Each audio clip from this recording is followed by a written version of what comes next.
কেরাটোকনাস হচ্ছে চোখের কর্নিয়ার একটি ক্রমবর্ধমানশীল রোগ। চোখের মণির একটি বিশেষ পরিবর্তনের কারণে আক্রান্ত ব্যক্তির দৃষ্টিশক্তির ক্রমাগত অবনতি হতে থাকে। কেরাটোকনাস মাঝে মাঝে এতটা বিপজ্জনক হতে পারে যে পরিণতি হিসেবে কর্নিয়া ট্রান্সপ্লান্টের প্রয়োজন হতে পারে।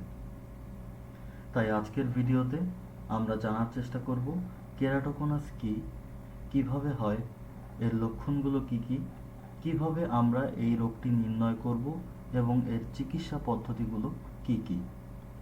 আসসালামু আলাইকুম, আমি ডক্টর রাজিদ।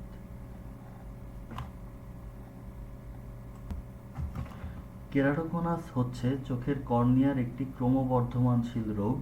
চোখের মণির একটি বিশেষ পরিবর্তনের কারণে আক্রান্ত ব্যক্তির দৃষ্টিশক্তির ক্রমাগত অবনতি হতে থাকে। কেরাটোকনাস মাঝে মাঝে এতটা বিপজ্জনক হয়ে উঠতে পারে যে পরিণতি হিসেবে কর্নিয়া ট্রান্সপ্লান্টের প্রয়োজন হতে পারে।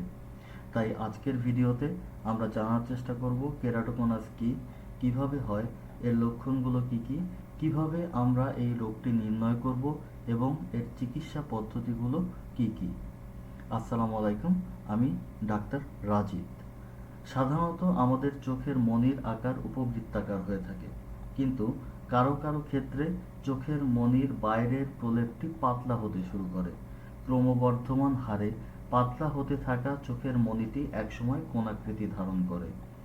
এই কোণাকার চোখের মণির উপর যখন আলো পড়ে তখন ঠিকমতো ফোকাস না হওয়ার কারণে বিক্ষিপ্ত প্রতিবিম্ব তৈরি করে, যার ফলশ্রুতিতে রোগী ক্রমাগত ঝাপসা দেখতে শুরু করে। ফলে প্রথমেই যদি কেরাটোকনাস রোগটি ডায়াগনোজ না করা যায়, তাহলে একটা সময় গিয়ে চোখের মাইনাস সিলিন্ডার পাওয়ার অনেক বেড়ে যায়। ফলশ্রুতিতে রোগীর চোখের দৃষ্টিশক্তি ক্রমাগত হ্রাস পেতে থাকে। চশমা দিয়ে সাময়িকভাবে দৃষ্টিশক্তি কিছুটা স্থিতিশীল থাকলেও চোখের মণির ক্রমবর্ধমান ক্ষয়ের ফলে এবং কোণাকার ধারণের ফলে একটা সময় গিয়ে অনেক পাওয়ারের চশমা ব্যবহার করলেও রোগী আর ভালো দেখতে পায় না। কর্নিয়া দুর্বল, পাতলা এবং উপবৃত্তাকার আকৃতি পরিবর্তিত হয়ে কোণাকৃতি ধারণের ফলে এমনটা হয়ে থাকে।